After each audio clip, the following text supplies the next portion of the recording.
पश्चिम बंगाल की मुख्यमंत्री ममता बनर्जी ने एक बार फिर प्रधानमंत्री मोदी को लेकर विवादित बयान दिया। ममता ने कहा कि मोदी चुनाव से पहले कभी पश्चिम बंगाल नहीं आए और अब लोगों से वोट मांग रहे हैं।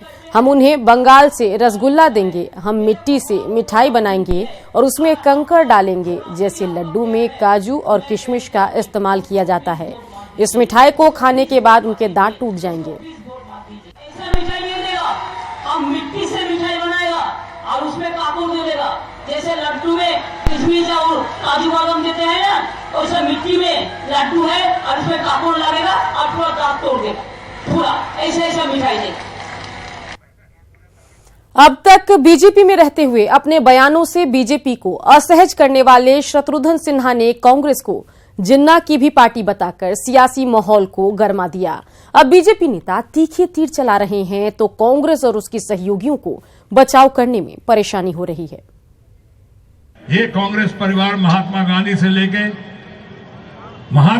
से लेकर सरदार वल्लभ भाई पटेल से लेकर मोहम्मद अली जिन्ना से लेकर जवाहरलाल नेहरू से लेकर स्वर्गीय इंदिरा गांधी से लेकर राजीव गांधी से लेकर राहुल गांधी से लेकर पहले भी नेताजी सुभाष चंद्र बोस, इनकी पार्टी है जिनका देश के विकास में, देश की तरक्की में, देश की आजादी में सबसे महत्वपूर्ण और सबसे बड़ा योगदान हुआ। इसलिए हम यहाँ पे और एक बार जब आ गया हूं पहली और शायद आखिरी बार कांग्रेस पार्टी में, तो कभी अब मुड़ के जाने के लिए नहीं आया हूं।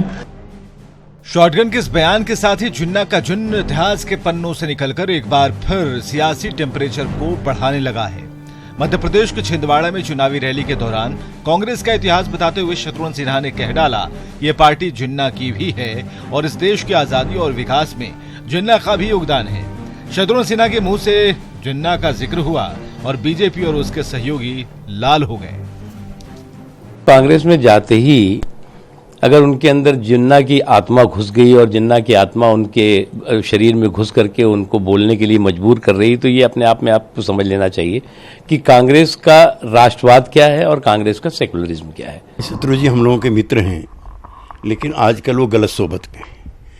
भारत की आज़ादी के आंदोलन का इतिहास, कांग्रेस पार्टी का इतिहास अगर वो पढ़ते तो शायद वो ये वक्तव्य ना देते। और वही ये पार्टियां बदलती हैं, सोच बदलती है। वो जिस पार्टी में गए हैं उस पार्टी की जैसी सोच है उसके आधार पर वो अपने बयान दे रहे हैं।